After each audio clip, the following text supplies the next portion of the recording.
We must sort this thing out. Honorable members, hapa lazima tukubaliane. We have to sort this thing out. So, Golosh, I am sorting it out. That's what we are trying to do.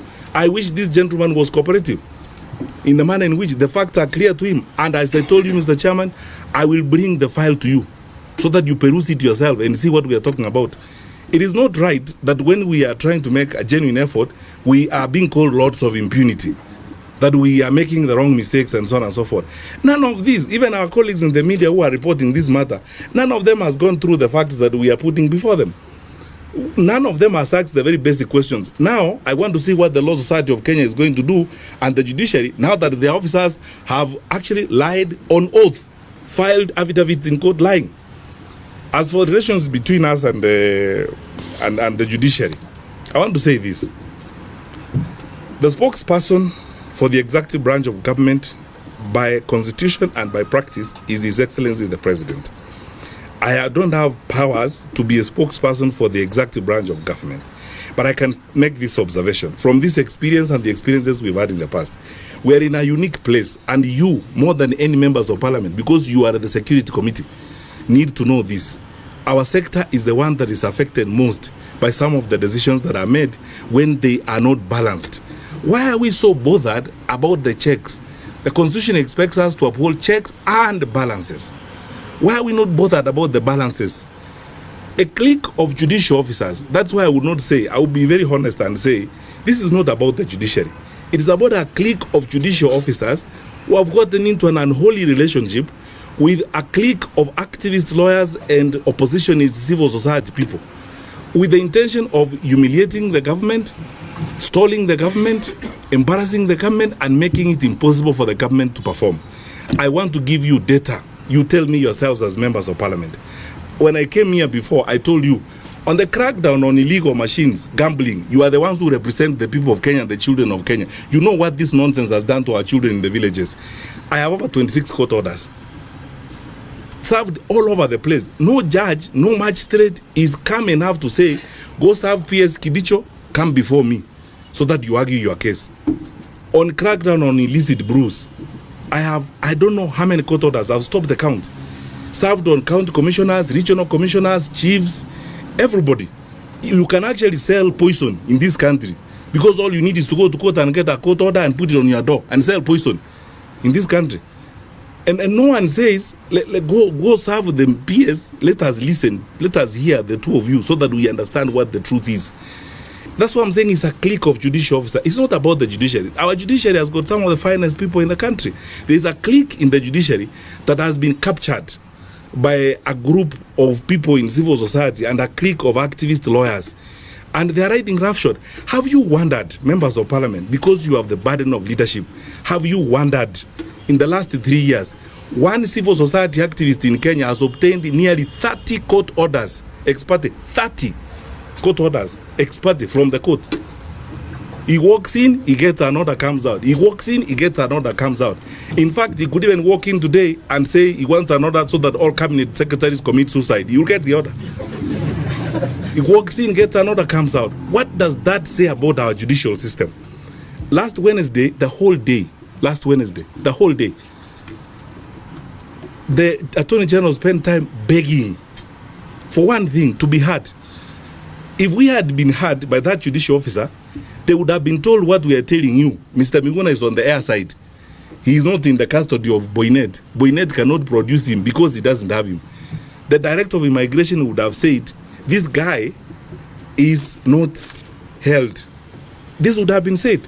Then the judicial officer proceeds to make a 36-page ruling. Just ask yourself, a 36-page ruling in 20 minutes, even if you are a paragon, isn't that evidence that there's collusion going on elsewhere and things are being brought to the judicial system to try and stall this? And then he says, when the judicial officer orders that we go to court, he says, let them come, but I will not hear them.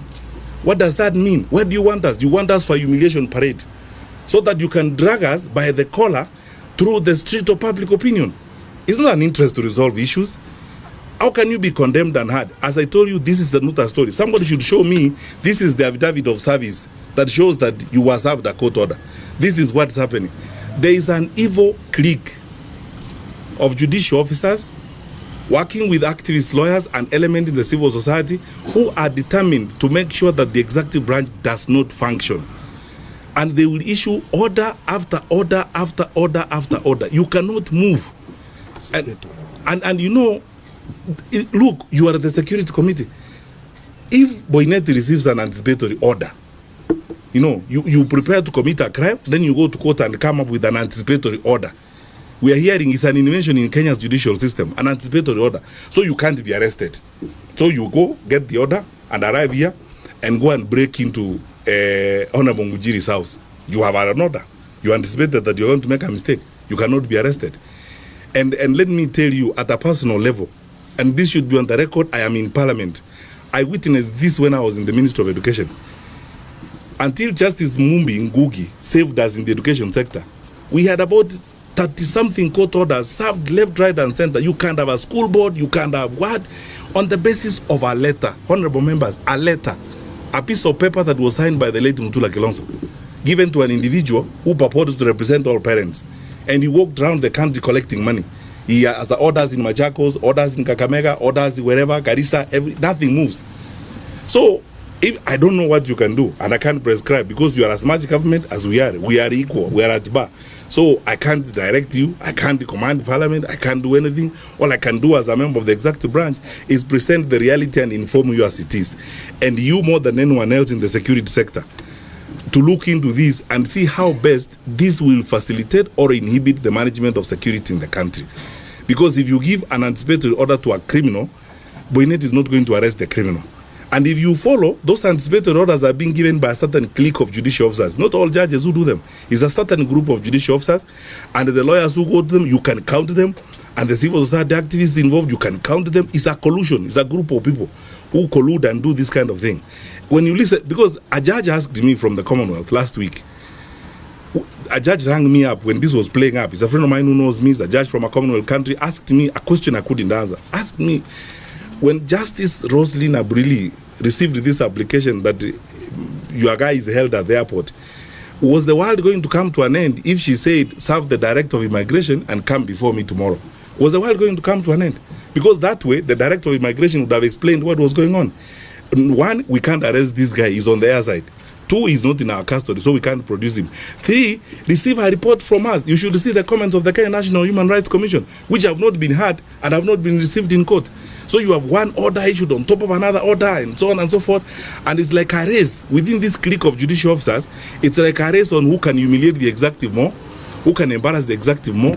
The more you can injunct the executive, the more you can stall the executive, the higher the officials you can embarrass, the more heroic you become. That's all I can say on that point. And lastly, the point is this, honorable members. I'm not able to comment on what Honorable Tuchu said because I didn't see the full program. So I didn't understand the full context in which he said what he said. So it would be unfair, and again, it's the principle of collective responsibility to comment on a reported matter. I would need to see the whole thing so that I'm able to respond to that issue. And then lastly, the issue of going public. You know, we can't go public on everything we do every day. We try to work as diligently as we can and hope that other people will also not only do their work, but will also be honest enough in the manner in which they conduct themselves. Tell me one thing, honorable members as leaders, why wouldn't you want to hear the government? Why on earth wouldn't you want to hear the government on a weighty matter like this? You make final orders, and when the Attorney General comes before you, you say you don't want to hear the Attorney General. When the Attorney General begs and says the Minister and the Inspector General are at the GSU parade, you say the GSU parade is not that important. When they say they have not been served, you say, I've been on TV the whole morning. I was expected to be watching TV at the GSU parade so that I know what has happened. Thank you. Thank you. Before you answer, I want to recognize the presence of and then we have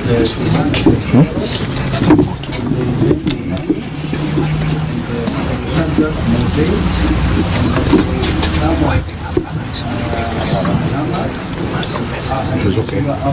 You see now, they're done. But I think we made the point. Yeah. This question of renouncing, does it mean physically?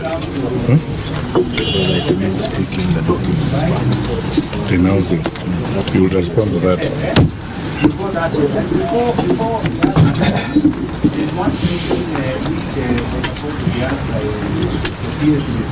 Renouncing.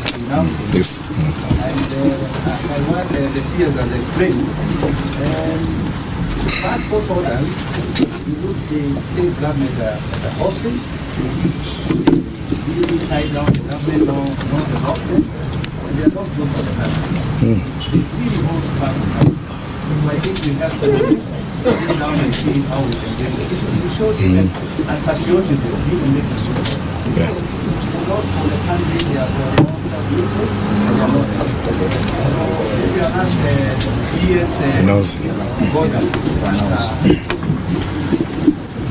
Chair, through the Cabinet Secretary, if you can recall, before the August 2010 new constitution, the government of Kenya did not allow dual, which means you could not hold citizenship of two nationalities. It was therefore deemed that anybody who had acquired citizenship of another country at that time when dual was not allowed, it does not mean that he lost his birthright, but at that stage he was deemed to have actually gained the citizenship of the other country but lost the other one. But there was also a provision, a rider onto it, that you can regain it. And that's why the Cabinet Secretary has clearly said that even those people who are overseas today, regaining is even online. You do the regaining by applying the relevant forms, you send them to the Department of Immigration, and that is now compiled and forwarded for the CS to now endorse. And then once you regain, you'll go back to now get your ID. So ideally, the ID Miguna has today is actually an invalid document. He will, even when he regains the citizenship, he will have to go to NRB to now get his ID, and then he can now process the passport. That is as simple as that. So that process is communicated, and many Kenyans are really doing it. And then there is also repercussion. When you are a dual citizenship, there are also certain jobs you can actually get in the government, and there are certain jobs you cannot. That's why it is important. Even after the 2010 constitution, when you are a dual, you are supposed to declare so that the government will know where to engage you. I mean, you may probably not be engaged in security because you are a person who is two-legged. So we cannot really entrust you with a number of things. So there is also a rider to that when you become a dual citizen. So I think that is the only way I can explain it, Chair. Yeah, thank you very much, Gordon. The way I'm landing from Gordon is that even amongst leaders and in different government offices, there's a lot of negligence and also ignorance, because even if he was allowed to stand as a governor of Nairobi, what really could have happened, really? You know, there's a lot of negligence. Yeah, issuing documents which are not supposed to be issued, allowing people to be doing things which are not.